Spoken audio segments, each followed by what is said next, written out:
Dear friends, human relations, very sweet human relations between parents and children, father and mother, brother and sister, vice versa, friend and friend, teacher and student. Like that, we have a divergent human relations, very sweet relations. And among these human relations, the teacher and student relation is highly gigantic because apart from the human affinity, there is an intellectual affinity between teacher and the student. Here, student means, teacher means, I don't think only in terms of our a school or college teacher like that. Even your mother, because Rousseau says that the first teacher, first and foremost teacher is your mother, and the second teacher is father, and these are secondary, third category, school teachers and all these formal and informal teachers. So the relationship between teacher and student, what a terrific, what an interesting concept it is. So our ancient people have dwelt upon it at large in all our Vedas, and particularly from Taittiriya Upanishad we have a terrific, a wonderful sloka that is SAHANAVAVATHU, SAHANOUBHUNAKTHU, SAHVIRYAM KARVAVAHAI dash dash. I shall explain in detail. First let me give out the literal meaning of the lines, and then we shall dwell on the philosophical layers of the meaning. Sahanavavatu, actually it is a prayer.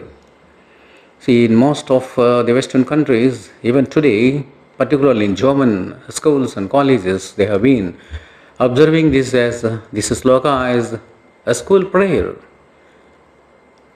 Okay, now come to the point that Sahanavavatu, Sahanoubhunakthu. That means, oh God, oh divine power, some superior power, let the teacher and the student live together. Please protect the teacher and student. We are the teacher and students. Protect us and nourishes us. That means both protection and nourishment. That means we have to develop highly intellectually in a high dimension. We have the strong faith that we will develop together. Sahaviryam Karavavahai. That means, and our development will be definitely upliftment, will be by the joint venture, joint enterprise in studies. And that will be definitely, it will be enlightened to a greater zenith stage, zenith point. Tejasvinavadhitamastu. That means, by our joint venture, we strive together as a teacher and student, we strive together with the team spirit, with collective effort, so that we can achieve something, a great radiance, a wisdom. So wisdom with great radiance, a unique one. For what purpose? For the welfare of the society. And there the condition, the general condition is Mavid Vishawahai. Tejasvinavadhitamastu Mavid Vishawahai. That means without having any prejudice, without having any jealousy, ill feeling, ill thought, and all that. No question of ill thought, ill mind, prejudice, jealousies, all these things. So, nothing to do with all these things. Casting away these evils, we shall strive together for the welfare. Yes, sometimes there is some envious nature, even not only between parents and teachers, parents and student, children, brother and brother, relatives, among the relatives. No, not only between these people, also between teacher and student. Sometimes the evil may emerge, the prejudice or jealousy may emerge, as in the case of Vasistha and Vishwamitra. Vishwamitra learnt that Gayatri mantra from Vasistha, and after having learnt it and after having developed a law, this Vishwamitra grew jealous and prejudiced because Vasishtha has not given that Kamadhenu. He grew jealous. He grew prejudiced, and he waged a war against his own master, teacher. Vishwamitra is a student almost all before Vasishtha. But he grew jealous.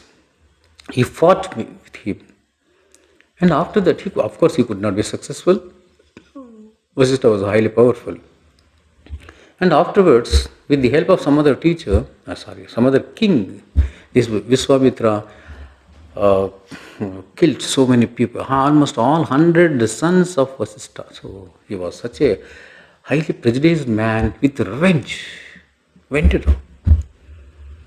So that will not be there here in our case. We, as a teacher and student, strive together for a noble purpose, a sublime goal. And that goal, that means radiance. We strive together and we achieve some radiance, and that radiance of wisdom, a divine wisdom, will be useful to almost all people in the world. So here, student and teacher are not different persons. They may be different bodies, may be different. Physically, they are different persons. But as far as the soul is concerned, there is only one soul, because together they will be striving together and aiming at achieving something sublime. So the goal is same, the aspiration is same, inspiration is same, and the objective is to meet the welfare. That means Loka Kalyanam, the welfare of the society. So, and moreover, I would like to say that teacher is not a different and a student is not different. Both, or sometimes even teacher becomes a student and student becomes a teacher. How? I will tell you. See, in order to enlighten the student, even today, in order to enlighten the students, the teacher is expected to learn continuously.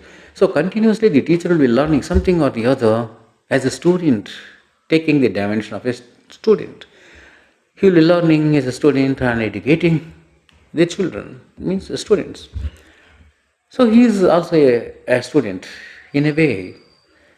The teacher is also a student. And here, on the other side, the student is also a teacher, because in order to get or extract the correct information, a good knowledge and wisdom from the teacher, the students will be always studying, just like a teacher, studying and going in depth of the subject by posing questions before the teacher the next day.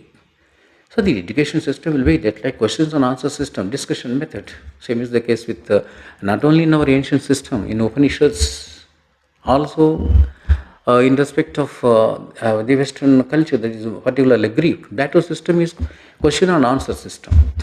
So that is the affinity, intellectual affinity between teachers. So here the point is, sometimes the students will also become, they take the dimension of a teacher by learning, by going in depth of the subject and putting questions before the teachers in order to extract the good information. So they may be different persons, but their bodies are different, but soul is one, because the aim, the tapas, the sublime goal is one and the same.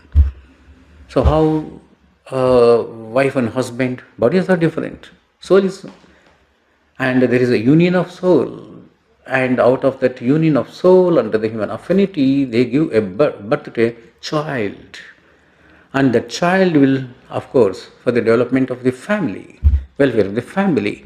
But here, the teacher and the student will give birth to one great wisdom, that is called Tejasvi, great radiance of wisdom, ultimate wisdom. That is the goal of life. And that wisdom will meet the welfare of the society. That is the ultimate goal of life. So, and finally, what they say is, Om Shanti, Shanti, Shanti. Almost all our Vedic slokas will be ending with this Shanti, Shanti, Shanti. That means the peace and bliss, finally, by achieving that target. What is that target? Just enlightening the society. See, even today, because of the research, educational research in different fields like science, technology, economics, law, legal studies, in almost all aspects, because of that research result, ultimate wisdom, now we have developed in almost all genres, all fields in our society, in the society. We have developed a lot.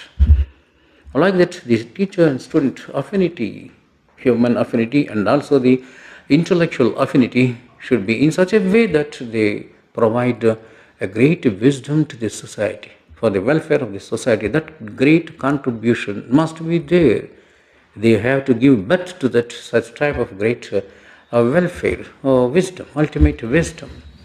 This is what we learn about Sahanavavathu, SAHANOUBHUNAKTHU, a very, very terrific and at the same time a gigantic, a philosophical depth, and the teacher and the student must learn together so that they provide or they produce great wisdom, ultimate wisdom to the society for the welfare. Thank you very much.